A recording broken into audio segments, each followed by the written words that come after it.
Good afternoon, my dear friends. This is Nushin again. It's Friday afternoon in Los Angeles. I hope you're all doing well. First of all, I wanted to thank you all for all your beautiful comments. It means that you're watching me. It means that I have had an impact, and that's really what my intention has been. And it's interesting, even one of you lovely friends of mine said that you like my hair down better than up like this. But it's interesting. Hi, Lida June. And hi, Farah John. So it's interesting. I'm way past due for a haircut, and I promise you next week I'm going to go for a haircut. So then I can have the option of having my hair down a little bit more. It's going out of whack, basically. The reason that I stepped in today was the fact that last week one of my students, high school students, said, just calling me. Somebody said, okay, well, I had a call, I had a live about use of profanity in our culture. And after that, one of my students said, let's see how we can talk to our parents and communicate. And these are high school students, very bright high school students. So whatever I teach them is really what I teach everyone. I don't think that they're kids. I think that they are young adults who are very, very mature. And in some cases, they know way, probably even more than me or anybody else in the room, basically. So what I brought to them was, I used to teach 5 love languages by Gary Chapman for a few years. And the love languages are basically how you can speak to someone so they can feel loved by you. And I asked them to take the quiz, and they did. But I just want to say a few words of, this is going to happen to you as well. If you want to have a better relationship, you can find out what makes your partner or child or friend or sibling, whoever you are in contact with, in a relationship with, make them feel loved by you. So the 5 love languages, one is words of affirmation. So I give examples like, hi, Benjamin John. For me, if somebody comes and tells me your hair looks good, yeah. Or you look pretty, or I love the rice you made, for example. If my language is words of affirmation, I say, oh my God, he or she really loves me. And it's just as simple as that. So you just give somebody a nice little compliment if that's their love language. When we go to another one, acts of service, I was telling the kids, if acts of service is the language of your parents and you really want something, I'm not saying manipulate them. Okay, bear with me, okay? But if after dinner, for example, the kid stands up and says, thank you, Mom and Dad, for the lovely dinner, and takes their plate, takes it to the, to the kitchen, washes it, or puts it in the washing machine, dishwasher, that's a blessing. The parent who has acts of service as their love language will be in heaven. So if the kid wants to ask for a few dollars in his pocket or her pocket, they give it very lovingly. And it's just, it's interesting because if you know what to say to whom and how you say it, and even your body language, your tonality, all these are very, very important. But if you know what takes them to feel loved by you, that's great. Another one of love languages is language of gifts. If somebody likes to receive gifts, if even you go and give them a rose, one stem of a rose, they really feel that they have been loved by you. Or a card. Or even if you write them a note and say, oh, I miss you, or I love you, and hand it to them, they really feel loved by you. There are simple things that you can do if you know what the love language is. That's what I'm saying. The other one is physical touch. So a lot of people think that physical touch has direct relationship with being intimate and having intercourse or sex, but it's not. It's just simply a tap of on the shoulder of the person. Even if you're sitting by your maybe boyfriend or husband or girlfriend and physical touch is their language, you can just hold their hand and watch TV. And that's just giving them that message that, hey, I really love you. Or if you can just tap on the head or give them a little massage.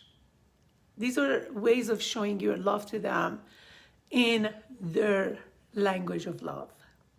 The last one is quality time. Quality time is spending time one-on-one with each other, having heart-to-heart conversations. So, hello, my mom. Yes, my mom is online. All right, I got you. And okay, Vito John, Raya John, hello, everyone. Thank you for being here.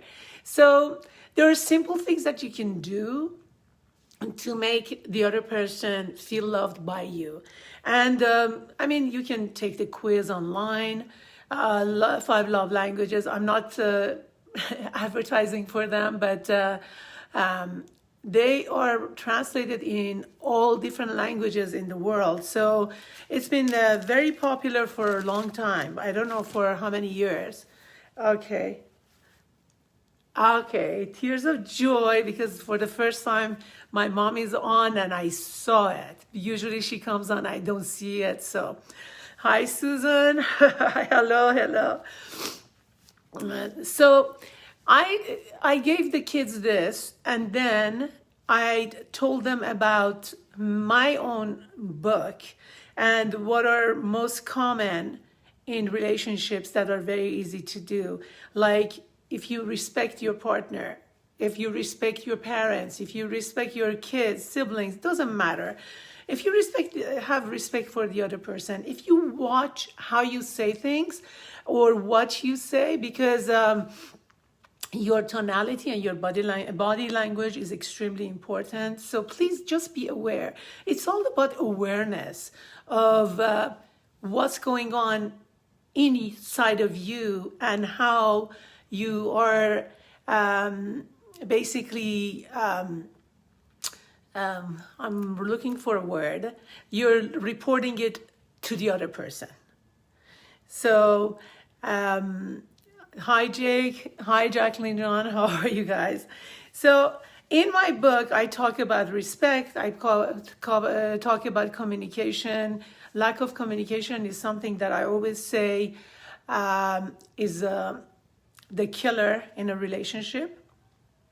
So having the knowledge of the 5 love languages, having the knowledge of paying respect to somebody when you're talking to them, having a clear communication, know what you want to tell them and know how you're going to say it lovingly so they listen to you.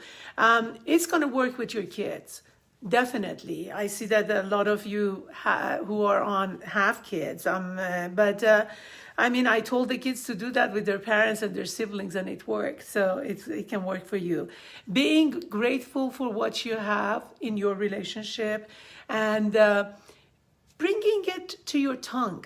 Say that, I really appreciate that you're doing this for me, whatever it is.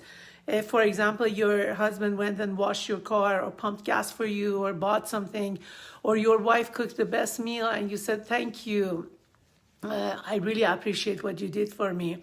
These are important. These are simple. I mean, it's not taking the whole world to do something, but it's just simple acts of kindness that comes from you towards your partner, and saying that, hey, I know you're there and I love you, and I appreciate you for who you are. Hi, Lily June. Our birthdays are coming up. Yes. Arun, nice seeing you. I haven't heard from you for a long time. So the fact that you know who you are, and you give yourself permission to be who you want to be, and you do the same thing for your partner. The same thing for forgiveness. Forgive yourself for what you did wrong, and learn from your mistakes. I had a conversation with one of my students that he had sent an email to the school, but it happened that the school took it as a little bit of harsh notes, and the whole subject was the fact that, what did you learn? Because even by sending a text or an email, people can read between the lines. Remember that. The emojis, even when somebody knows you and they know that you really meant the negative thing as what you just, instead of what you just said, it comes through even in your texts. So please, please, please be aware of how you say things and what your intentions are, even in written stuff. It doesn't take too much of brain a lot of times to read between lines. So hi, Arun.